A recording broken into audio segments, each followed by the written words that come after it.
அதிமுக சார்பில் பொற்கொடி அவர்களுக்கு எம்எல்ஏ சீட்டு கொடுத்திருக்காங்க. சந்தர்ப்பவாதமா இல்ல அப்படின்னா உண்மையிலேயே ஆம்ஸ்ட்ராங் படுகொலையை ஒட்டி அது சார்ந்த அதிமுகவினுடைய எலெக்ஷன் அந்த ஸ்ட்ராட்டஜிக்காக எடுக்கப்பட்ட முடிவா நீங்க இதை எப்படி பாக்குறீங்க? தெலுங்கை தாய்மொழியாக கொண்ட ஒரு தலைவரை கோயம்பேட்டில் அடக்கம் செய்வதற்கு அனுமதி திமுக கொடுத்தது. தமிழை தாய்மொழியாக கொண்ட சகோதரர் ஆம்ஸ்ட்ராங் அவர்களை பெரம்பூரில் அடக்கம் செய்வதற்கு அனுமதி மறுத்தது. பாதிக்கப்பட்டவர்கள் சிபிஐ விசாரணை கேட்கிறார்கள். அந்த சமுதாய தலைவர்கள் அத்தனை பேரும் சிபிஐ விசாரணை வேண்டும் என்கிறார்கள். பட்டு சமூக தலைவர்கள், சிறு சிறு இயக்கங்கள் கூட திரு ஆம்ஸ்ட்ராங்குக்கு சிபிஐ விசாரணை வேண்டும் என்று கேட்கிறது. ஆனால் திமுக மட்டும் சிபிஐ விசாரணை வேண்டாம் என்று மேல்முறையீடு போச்சு. தமிழ்நாட்டில் தான் அவர்கள் வாயில் சிறுநீர் கழிப்பதும் மழைநீர் ஊத்துவதும் குடிக்கிற தண்ணீர் மலம் கலப்பதும் தொட்டில் கலப்பதும் இப்படிப்பட்ட ரொம்ப படு கேவலமாக மனித நேயம் இல்லாத ஒரு அரக்க செயல் தமிழ்நாட்டில் எப்பயுமே இருக்கும். கேட்டா இது பகுத்தறியும் என்று அப்படியே தெரிஞ்சே போய் பேசுவார். திமுகவில் மதம் சார்ந்த எந்த கட்சியும் இல்லையா? மதத்தின் பெயரால் எந்த கட்சியும் கூட்டணியில் இல்லையா? அல்லது அவருக்கு சீட்டு கொடுக்கப்படவில்லையா? சாதி பேரால கூட கட்சி இருக்காங்க. கருணாசுக்கு சீட்டு கொடுத்த திரு ஸ்டாலின் பட்டியல் சமூகம், குறிப்பாக பெரும்பான்மை வாழ்ந்திருக்கிற பறையர்களுக்கு எத்தனை சீட்டு இதுவரை கொடுத்திருக்கிறார்னு வெளிப்படையா சொல்ல முடியுமா? இந்த தேர்தலில் திரு தோழர் திருமாவளவன் தோத்து விட்டால் அவருக்கு தமிழ்நாட்டு அரசியலில் வேலை இல்லை. வணக்கம். நம்மோடு இன்று இணைந்திருப்பவர் தமிழர் சேனை கட்சியின் நிறுவனர் எரிமலை ராமச்சந்திரன். வணக்கம் சார். வணக்கம் சார். அதிமுக சார்பில் பொற்கொடி அவர்களுக்கு எம்எல்ஏ சீட்டு கொடுத்துருக்காங்க. இது சந்தர்ப்பவாதமா இல்லை அப்படின்னா உண்மையிலேயே ஆம்ஸ்ட்ராங் படுகொலையை ஒட்டி அது சார்ந்த அதிமுகவினுடைய எலெக்ஷன் அந்த ஸ்ட்ராட்டஜிக்காக எடுக்கப்பட்ட முடிவா நீங்க இதை எப்படி பாக்குறீங்க? உண்மையிலேயே அண்ணன் எடப்பாடியார் சீட்டு கொடுப்பதற்கு முன், தேர்தல் வருவதற்கு முன் பல இடங்களில் மறைந்த சகோதரர் ஆம்ஸ்ட்ராங் மரணத்தை பற்றி பல இடங்களில், குறிப்பாக சட்டமன்றங்களில் கூட கண்டனம் தெரிவித்து பதிவு செய்திருக்கிறார். அப்படி என்றால் எப்படி சென்னை நகரம் என்பது பட்டியல் சமூக மக்கள், குறிப்பாக பறையர்கள் அடர்த்தியாக வாழுகிற நகரம் சென்னை. தொடக்க காலத்திலிருந்து புரட்சித் தலைவர் எம்ஜிஆர் அவர்கள் கூட வைபா, இளையபெருமாள் போன்றவர்களை தேடி போய் பார்த்து தன்னுடைய ஆதரவை கேட்கிற நிலை இருந்துச்சு. ஒரு காலத்தில் சென்னை நகரில் மீனம்பாள் சிவராஜ் போன்றவர்கள் எல்லாம் சென்னை நகர் மேயராக கூட நிறைய பேர் பட்டியல் சமூகத்தில், குறிப்பாக பறையர்கள் இருந்தார்கள். அப்படி இருக்கின்ற பொழுது இங்கு ரெண்டு நிலை. ஒரே ஆண்டில் ஒருவர் வெட்டி படுகொலை செய்யப்படுகிறார் பறையர், ஒருவர் இயற்கையாக மரணிக்கிறார். ஒருவருக்கு தாய்மொழி தமிழ், இன்னொருவருக்கு தாய்மொழி தெலுங்கு. தெலுங்கை தாய்மொழியாக கொண்ட ஒரு தலைவரை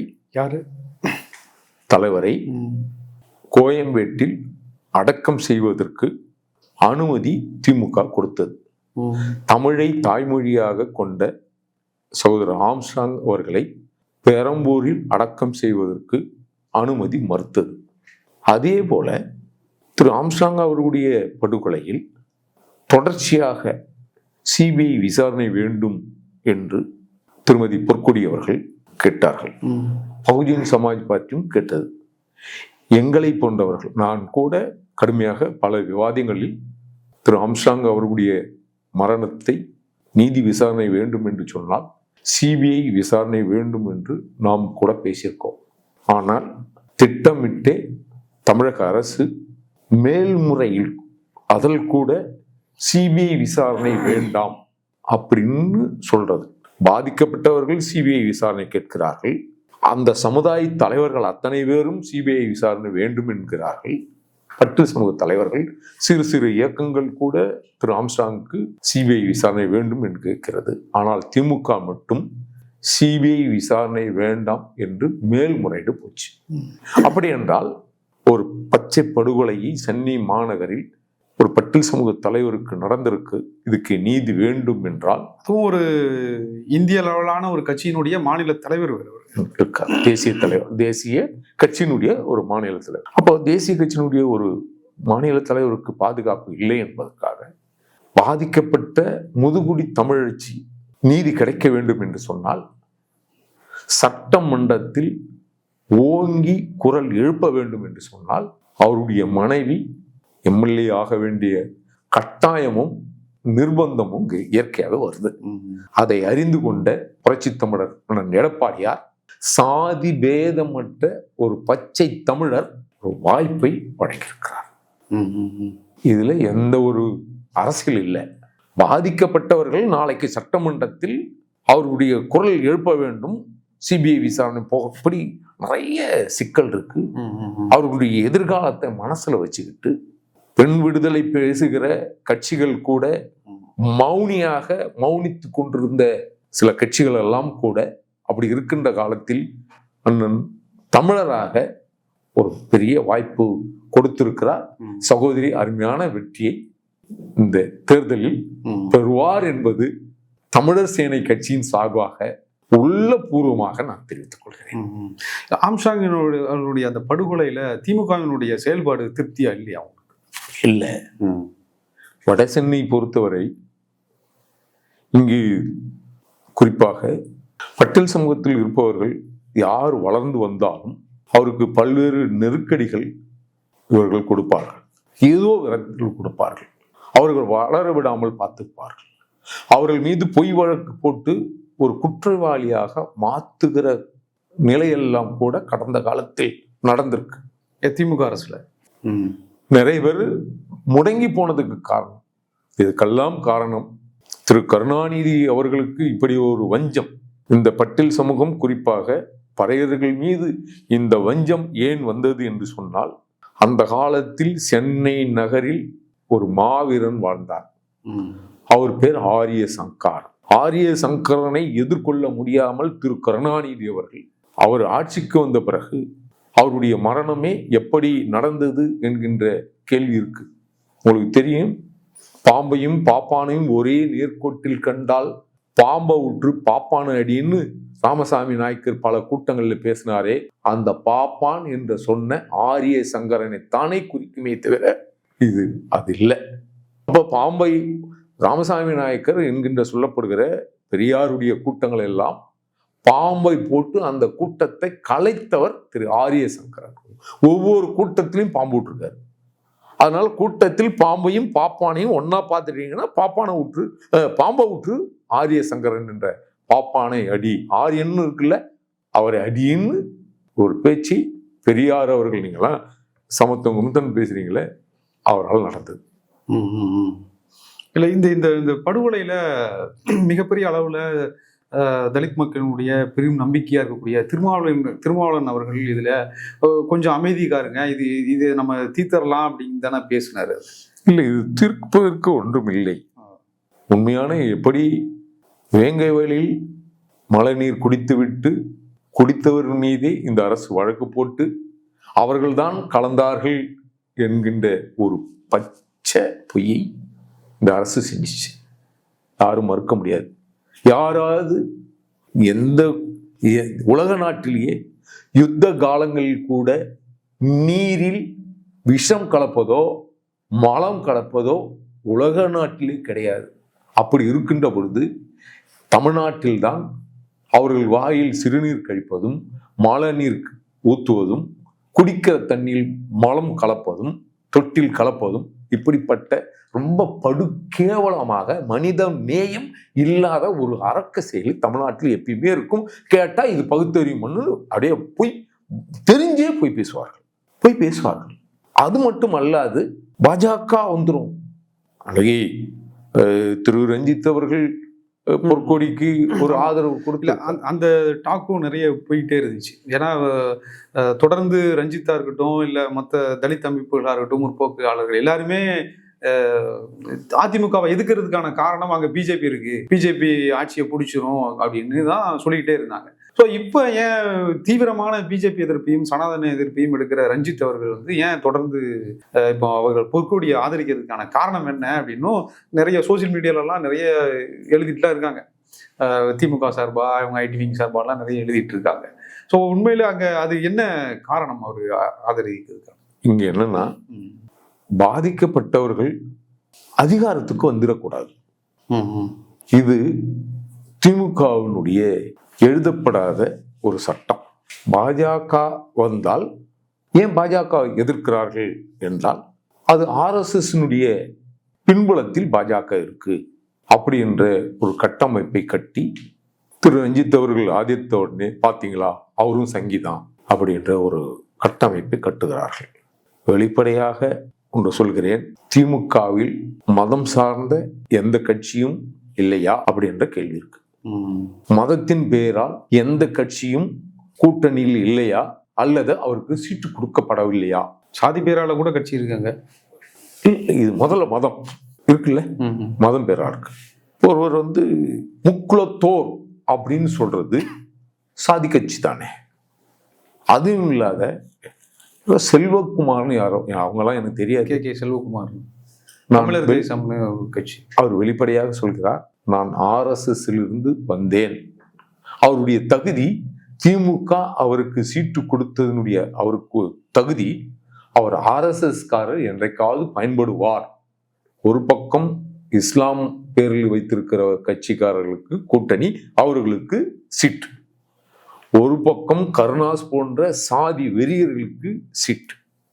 ஒரு பக்கம் RSகாரருக்கு சீட்டு. பிஜேபியில் அப்படி கொடுப்பாங்களா? இருக்காங்களா அப்படி சாதி வெறி பேசியவர்களுக்கு யாருக்கு சீட்டு கொடுத்துருக்காங்க சொல்ல முடியுமா? அப்படி என்றால் RSSையும் மதவாதத்தையும் தன்னுள்ளே வைத்திருக்கிற கட்சி இருக்குமானால், ஒரு கூட்டணி இருக்குமானால் அது திமுக என்பதை இந்த மக்கள் புரிந்து கொள்ள வேண்டும். திருமாவளவன் சொல்றாரு, இடதுசாரி அரசியலை இந்தியாவிலே முன்னெடுக்கிறது ஸ்டாலினும் திமுக அரசும் தான். இப்போ ஒரு வாரத்துக்கு முன்னாடி இல்ல, அது இடதுசாரி அரசியலை எடுக்கிறது தோழர் திருமாவளவனுக்கு உண்மையிலேயே அவர் நான் வேற மாதிரி நினைச்சேன். ஸ்டாலினை இப்படி புகழ வேண்டி, அப்படி என்றால் செல்வகுமாருக்கு RSSகாரருக்கு சீட்டு எப்படி கொடுத்தாரு அப்படின்ற ஒரு கேள்வி இங்க இருக்குல்ல. ஏன் அவருக்கு சீட்டு கொடுத்தீங்கன்னு கேட்க முடியுமா? கேட்க முடியலையே. சரி, இவரை தாண்டி இவர் பொது கட்சி, நீங்க விட்டுருங்க, இவர் பட்டியல் சமூக தலைவர்களை நல்லா எழுதி வச்சுங்க, இவர் பொது கட்சி தலைவர். முக்குலத்தோர் அமைப்பு வச்சிருக்கிற கருணாசுக்கு சீட்டு கொடுத்த திரு ஸ்டாலின் பட்டியல் சமூகம், குறிப்பாக பெரும்பான்மை வாழ்ந்திருக்கிற பறையர்களுக்கு எத்தனை சீட்டு இதுவரை கொடுத்திருக்கிறார்னு வெளிப்படையா சொல்ல முடியுமா? அப்படி என்றால் திமுக பறையர்களை ஒதுக்கி வைக்கிறதா என்ற கேள்வி. நீங்க திரும்ப திரும்ப சொல்றேன், பிசிக என்பது பொது கட்சி, பிசிக என்பது பொது கட்சி, பிசிக என்பது பொது கட்சி, பிசிக என்பது சாதி கட்சி இல்லை, அது பொது கட்சி. எப்படி திமுகவோ, எப்படி தேமுதிகவோ, எப்படி மதிமுகவோ, எப்படி கம்யூனிஸ்டோ, எப்படி காங்கிரஸோ, அதே போலத்தான் பிசிக. முக்குலத்தோர் அமைப்புக்கு புலிப்படைக்கு சீட்டு கொடுத்த திரு ஸ்டாலின் அவர்கள் ஏன் பறையர் சமுதாயத்தில் இருப்பவர்களுக்கு ஏன் ஒரு சீட்டு கூட ஒதுக்கவில்லை? அப்படி என்றால் இவர் நிச்சயமாக திட்டமிட்டு பறையர்கள் வாக்கு வேண்டாம் என்று வெளிப்படையா அவரால் சொல்ல முடியுமா? சொல்ல முடியுமா? பறையர்கள் ஓட்டே எங்களுக்கு வேண்டாம், நீங்க எக்காரணத்தை கொண்டும் தனி தொகுதியை எடுத்துட்டு வந்து அங்கதெல்லாம் கொடுக்கணும்ன்ற இந்த சப்பக்கட்டே கட்டக்கூடாது. நான் பொதுவாக தான் சொல்றேன். தனி தொகுதி என்பது அது எல்லா கட்சியிலும் இருப்பது. சமூக நீதின்னு ஒரு பேசுகிற திரு திமுக கட்சியில் திராவிட மாடலில் ஏன் பறையர்களுக்கு சீட்டு கொடுக்கவில்லைன்னு வெள்ளையறிக்கை சொல்ல முடியுமா? இதை கேட்பதற்கு ஆதி இல்லைன்னு நினைச்சுக்கிட்டாங்களா? திருமாவளவன் அவருக்கு கொடுத்துட்டா போதும்னு நினைச்சிருக்கீங்களா? அவர் பொது கட்சிக்காரங்க, நீங்க கொடுத்தா கொடுங்க, கொடுக்கலன்னு போங்க, எங்களுக்கு என்ன வந்துச்சு? அவர் வாங்கி எல்லாரும் முடிவு போறாரா? இஸ்லாமியருக்கு சீட்டு வாங்கி இஸ்லாமிய நிக்க வைக்கிறதுக்கு இஸ்லாமிய அமைப்பு இருக்கு, STP எல்லாம் இருக்கு. ஆனா திருமாவளவன் ஒரு இஸ்லாமியருக்கு சீட்டு கொடுத்துருக்காரு. அதுலயே தெரியவனா அவர் பொது கட்சி தலைவர்னு. அவர் எதுக்கு சாதி கட்சி தலைவரை நீங்க அடையாளப்படுத்துறீங்க அப்படின்ற கேள்வி என்கிட்ட இருக்கு. ஆனா திமுகவும் மற்ற கட்சிகளும் அப்படி பாக்குறாங்களா திருமாவளவனை? நீங்க எப்படி பாக்குறீங்க, அவங்க அப்படி பாக்குறாங்களா? அப்பனா சமூகம் நீதி என்பது பேச்சு அளவில் தானே தவிர, சொல் அளவில் தானே தவிர, எழுத்து அளவில் தானே தவிர, அது ஒரு காலமும் செயல் வடிவத்துக்கு வராது. அதுதான் போலியான சமூக நீதி. அன்றைக்கு சோசியல் மீடியா இல்லை, விவரம் தெரியல. இன்றைக்கு எழுதி வைத்துக் கொள்ளுங்கள், திமுக இந்த தேர்தலில் படுதோல்வி அடையும். இதற்கு மேல் திமுகவுடைய நிலை அதோகதிதான் அப்படின்றத நான் சொல்றேன். அதனாலதான் காட்டுமன்னார் கோயிலுக்கு திருமாவளவன் தமிழக அரசியல் வேறு ஒரு களத்துக்கு போகுது, நம்ம தமிழக அரசியல்ல கட்சியை கட்டமைக்க வேண்டியது இருக்கு அப்படின்னு காட்டுமன்னார் கோயில்ல நிக்க போறேன்றாரு. ஆனா ஒரு விஷயத்தையும் ஒன்னும் சொல்லியிருக்காரு, இந்த தேர்தலில் தான் எனக்கு கடைசி தேர்தல், நல்லா கவனிக்கணும் இந்த வார்த்தையை, இந்த தேர்தல் தான் எனக்கு கடைசி தேர்தல், இந்த முறைதான் நான் வேட்பாளர்களை தேர்வு செய்கிறேன், அடுத்த முறை கம்யூனிஸ்ட் போல் அந்த அமைப்பு செயல்படும் சொல்லிட்டார். உண்மையிலேயே அவர் எம்பியா இருக்கிறது வீணுன்றது எனக்கு தெரியுது ஒரு பக்கம், ஆனா ஒரு பக்கம் வருத்தம் இருக்கு.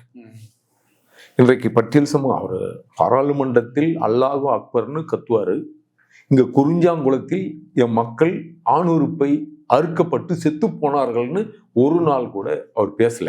ஒரு நாள் கூட பாராளுமன்றத்தில் 4 பேருக்கு தெரியுது.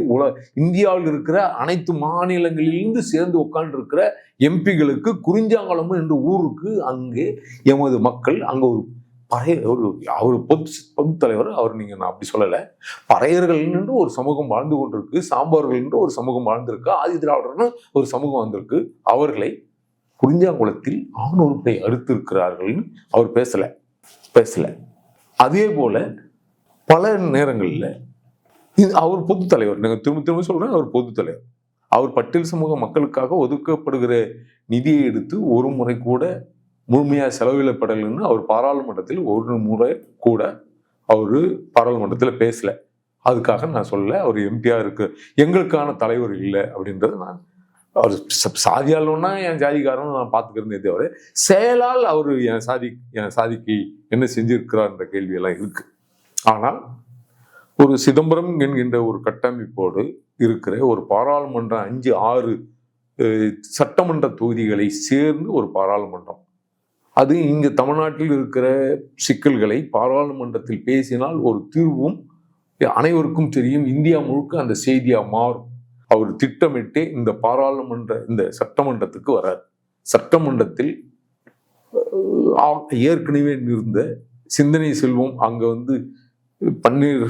எம்ஆர்கே பன்னீர்செல்வத்தினுடைய ஆளாகவும் இப்படி எல்லாம் செயல்பட்டாரு. அவர் மேல அந்த மக்களுக்கு முழுமையான நம்பிக்கை இல்லை.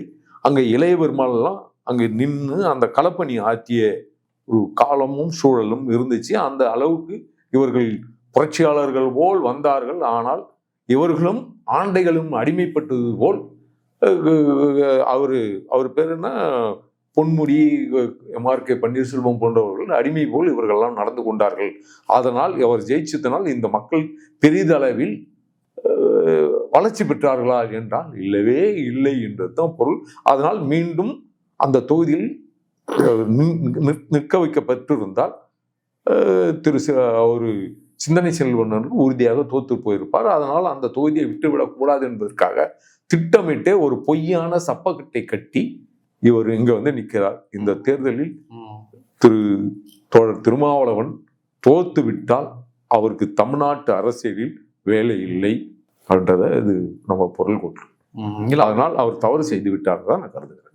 இந்த இடத்துல இன்னும் நிறைய களப்போராளிகள்லாம் கட்சியெல்லாம் மாற்றி பழைய ஆட்களுக்கு எல்லாம் கொடுக்காம புது ஆட்களுக்கு எல்லாம் கட்சி இல்லை, அதுல இருந்தவர்கள் நிறைய பேர் திமுக ஆளுங்களா மாறிட்டாரு. திரு சிந்தனை செல்வன் கூட சட்டமன்றத்தில் பட்டியல் சமூக சிக்கல்களை பேசாமல் திருமதி துர்கா ஸ்டாலினை புகழ்ந்து பேசிய சட்டமன்ற உரைகள் கூட இங்கு இருக்கு. எங்களுக்கு அவர்களை புகழ்வதனால் இங்க இருக்கிற பட்டியல் சமூக மக்களுக்கு ஏதாவது விடிவு இருந்திருக்குமா, அந்த நேரத்தை எம் மக்களுடைய சிக்கல்களை, இரட்டை கோலை முறை போன்ற சிக்கல்களை, ஆணவ படுகொலைகளை, இங்க இருக்கிற ஆதி திராவிட நலத்துறை கட்டுப்பாட்டில் இயங்குகிற பள்ளிகளில் அங்க படிக்கிற மாணவர்களுக்கு கிடைக்கிற சரியான ஆலைவீடாக எதுவும் செய்யப்படவில்லை. குறிப்பாக சமீபத்தில் கூட ஒரு ஊர்ல பட்டியல் சமூக அங்கன்வாடியில் 2 அங்கன்வாடி பக்கத்துல, ஒன்று பிற்படுத்தப்பட்ட குழந்தைகள் படிப்பதற்கும், ஒன்று பட்டியல் சமூக குழந்தைகள் படிப்பதற்கும் 2 பக்கத்துல அந்த பிற்படுத்தப்பட்ட குழந்தைகளுக்கு நல்ல ரக அரிசியும், இந்த பட்டியல் சமூக குழந்தைகளுக்கு பூச்சி பிடிச்ச அரிசியும், அரிசியில் கூட பேதம் நிறைஞ்சி இதையெல்லாம் கூட பேசுவதற்கு திரு சிந்தனை செல்வனுக்கு நேரம் இல்லை, அவருக்குத்தான் நேரம் இல்லை அப்படின்னு பார்த்தால், சமத்துவம் போதிக்கிற இஸ்லாம் மார்க்கத்தில் வந்த சானவாஸ் போன்றவர்களுக்கு கூட மனம் இல்லை அப்படின்ற கேள்வி. ஏன் இப்படிப்பட்ட நிகழ்வுகளெல்லாம் இவர்கள் பேசுவதற்கு இவர்களால் முடியவில்லை என்கின்ற கேள்வி இப்ப கூட இன்றைக்கு கூட மதுரை கிழக்கு தீர்த்தக்காடு என்ற ஊருக்கு மின்சாரம் இல்லாமல், சாலை வசதி இல்லாமல், குடிநீர் இல்லாமல் இன்றைக்கும் பறையர் சமூக மக்கள் கிட்டத்தட்ட 300 வீடு மதுரை மாநகரில் வாழ்ந்து கொண்டிருக்கிறார்கள். இந்த அவலங்களை பற்றி பேசுவதற்கு நேரம் இல்லாத இந்த சட்டமன்ற உறுப்பினர்களுக்கு பட்டியல் சமூக மக்கள் வாக்களித்து என்னத்தை கண்டார்கள், என்ன தீர்வு பெற்றது என்ற கேள்வி நமக்கு இருக்கு. பொற்கொடி அவர்களுடைய வெற்றி எவ்வளவு முக்கியமானதுன்னு நினைக்கிறீங்க? அவங்க உண்மையிலேயே இப்பதான் நிஜ அரசியலுக்கு வந்திருக்காங்க. இல்ல, இது இங்க இருக்கிற மக்களுக்கு ஒரு ஒரு அந்த ஒரு பாதிப்புல இருந்து வெளிவந்ததுக்கான ஒரு முதிர்ச்சிய ஒரு வெளிச்சத்தை கொடுக்குமா? அது இல்ல, அது அவங்க வெற்றி பெற்றே ஆகணும். தமிழ்நாட்டில் ஒரு ஆளுமையாக பல்வேறு மக்கள் பிரச்சனைக்காக, பொதுவான பிரச்சனைக்கு பறையர் வன்னியர் ஒற்றுமையை பற்றி பேசிய திரு ஆம்ஸ்ட்ராங் அவருடைய நிலைப்பாட்டில் இன்றைக்கு தமிழ்நாடு பகுஜன் சமாஜ் பார்ட்டி அப்படின்னு தமிழகம் என்கின்ற தேசிய அளவில் இருந்த ஒரு கட்சியை தமிழ் தேசியத்துக்குட்பட்டு தமிழ்நாடு என்ற பொருள்படுகின்ற போல் அவர்கள் கட்சி பெயர் வைத்திருப்பது என்பதே ஒரு பாராட்டுக்குரிய விஷயம். இந்த நிலையில் எங்களுக்கு வெற்றித்தான் முக்கியமே தவிர நீங்கள் சொல்கிற மதவாதம் எல்லாம் இங்கே இல்லை, அப்படி ஒன்று பேரும் இல்லை. இந்தியாவை ஆண்டு கொண்டிருக்கிற பாரதிய ஜனதா கட்சி மதவாத கட்சியாக இருந்தால் பிற மதத்தினரால் புறக்கணிக்கப்பட்டு ஆட்சி அமைத்திருக்க முடியாது. அதனால் அவர்கள் மக்கள் பணி ஆற்றுகிறார்கள். நீங்கள் தான் அப்படி ஒரு பொய்யான முத்திரையை குத்தி கொண்டிருக்கிறீர்கள். அதனால் பாரதிய ஜனதா பார்ட்டி என்பது தீண்டப்படாத கட்சி இல்லை என்பதை நிரூபிக்கும் விதமாக, இது பொதுவான கட்சிதான் என்கின்ற சொல்லும் விதமாக அனைத்திந்திய அண்ணா திராவிட முன்னேற்ற கழகத்தில் ஏற்படுத்தப்பட்ட தேசிய ஜனநாயக கூட்டணி அமோக வெற்றி பெற்று இன்றைக்கு மகத்தான வெற்றி பெறுவார்கள். அந்த வெற்றியில் திருமதி பொற்கொடி ஆம்ஸ்ட்ராங் உடைய வெற்றி இப்ப ஜெயிக்க அத்தனை பேர் பட்டியல் சமூகத்தில் யாரெல்லாம் நிற்கிறார்களோ அவர்கள் வெற்றியை விட இந்த வெற்றி போற்றப்பட வேண்டிய வெற்றி.